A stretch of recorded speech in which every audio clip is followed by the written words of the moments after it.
남과 비교하는 거예요. 뒷집의 철이 할머니에 비해서 나는 건강하지. 그치? 또는 뭐 앞집의 누구보단 건강하지. 또 이렇게도 얘기해. 작년보다 나는 훨씬 나아졌어. 이렇게 표현하는 거죠. 상대적인 겁니다. 그리고 역동적 개념. 아까 동적인 개념이에요. 정적인 개념이 아니라. 그다음에 니은번에는 인상적인 관점보다는 기능적인 관점으로 본다는 거죠. 이게 뭔 소리냐면 내가 팔다리가 없는 사람이야. 그러면 임상적으로 볼 때 저 사람 환자네 라고 보잖아요. 근데 내가 비록 팔다리가 없지만 그림을 그릴 때 입에다 붓을 놓고 입으로 그림을 그려. 그럼 나는 기능을 잘하고 있잖아요. 그럼 나는 건강한 거다라고 보는 거죠. 결국 지역사회는 임상적인 관점으로 보진 않아. 이 사람이 기능을 잘해. 그럼 건강하게 보는 거야. 근데 이 사람이 팔다리가 멀쩡한데 하루 종일 누워만 있어. 이 사람은 기능적으로 불건강한 거네 라고 본다는 거죠. 하여튼 지역사회는 이렇게 건강을 보고 있습니다.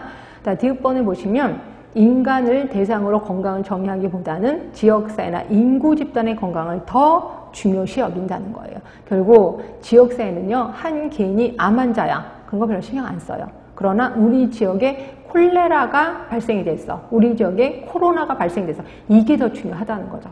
이게 지역사회 간호 마인드다라고 보시면 돼요. 지금 같은 경우에는 지역사회에서 보는 굉장히 큰 충격인 게 되는 거죠. 코로나19가 유행하는 건 이게 진짜 이건 문제가 많다라고 본다는 거죠. 자, 두 번째 보시면 적정 기능 수준의 향상이 있는데 이거는 제가 외우지 말라고 해도 외우시더라고요. 이건 좀 이따 나중에 또 볼 거니까. 적정 기능 수준이라는 건 뭐냐면 말 그대로 셀프 케어, 자가간호입니다. 자가간호 수준의 향상 이렇게 해서 기억해 두시면 돼. 이거 나중에 또 나올 겁니다. 자, 여기까지가 건강입니다. 제가 칠판에 써드린 것처럼 정책 결정 과정에 그다음에 건강까지 별로 외울 거 없습니다. 뭐를 외우시면 되냐면 요거 정책 결정 과정, 이 중에서 정책 의제 설정 과정 좀 알고 계시라고 얘기를 했고, 그 다음에 건강에 대해서는 요 모델 건강 모형 외우시고 라논두 요것만 기억하시면 된다라고 표현했습니다. 그렇게 어렵지 않죠? 지역사회가 이렇다니까요. 그렇게 어려운 건 아니에요. 단순히 외우실 건 무조건 외우시면 돼. 그치? 자, 그 다음에 조금 어려운 거 들어가겠습니다. 건강 형평성 얘기를 좀 할 건데요. 자, 형평성이라는 단어가 나와요. 형평성이라는 단어가 나오면 이건 두 개의 단어가 합쳐졌다고 보시면 돼. 두 개의 단어. 뭐냐면 필요한 사람에게 평등하게 해주겠다. 이 두 개예요. 필요하지 않으면 안 해줘. 근데 필요하다면 똑같이 해줄게 라고 하는 거야. 이걸 우리 형평성이라고 하는 거고요. 그래서 우리 지역사회에서는 좀 신경 쓰는 게 건강에 대한 형평성을 되게 중요시 여깁니다. 자, 건강권. 아까 제가 건강할 권리가 있다라고 표현한 걸 건강권이라고 하는 거고요. 이 건강권은 내가 돈이 없어. 그래도 나 건강할 권리가 있어. 그럼 그 권리를 누가 충족시켜줘야 돼? 국가가 충족을 시켜줘야 된다. 이렇게 보시면 되고, 그러면 진짜 국가가 치료해줘요? 나 아프지 않은데? 아픈데 돈도 없는데? 치료해줍니다. 그래서 여러분들이 만약에 내가 막 심하게 간이 나빠. 그래서 복수가 찼어. 근데 고칠 돈이 없어. 그러면 길거리 가다가 쓰러지세요. 그러니까 쓰러져 있잖아요. 그럼 경찰이 와요. 그러고 나서 당신 돈도 없어요? 그럼 치료해줄게 해서 국가가 치료를 해줍니다.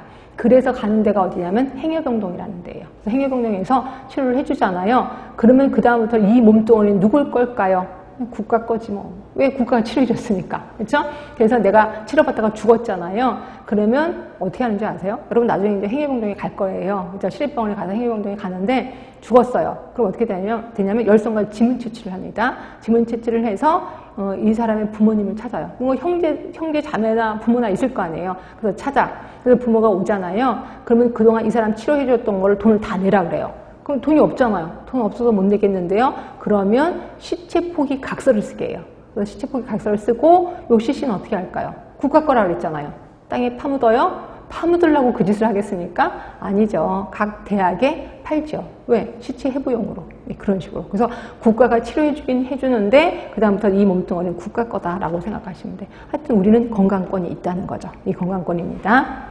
그 다음에 건강 결정 요인, 그래서 그것도 한번 보시는 게 좋은데 이게 화이트 헤드라는 사람이 제시를 한 건데요. 그 밑에 그림을 보세요. 이것도 한 번도 시험 문제에 나온 적은 없는데 건강 결정 요인에 가장 가운데 있는 게 성연령, 유전적 요인이에요. 그리고 그 다음이 생활 양식, 그리고 사회 지역사회 네트워크, 그 다음에 쭉쭉 있습니다. 결국 가장 기본이 유전적인 거네. 그 다음으로 한 게 생활 습관, 이거네. 이렇게 얘기한 게 화이트 헤드. 가볍게 보세요.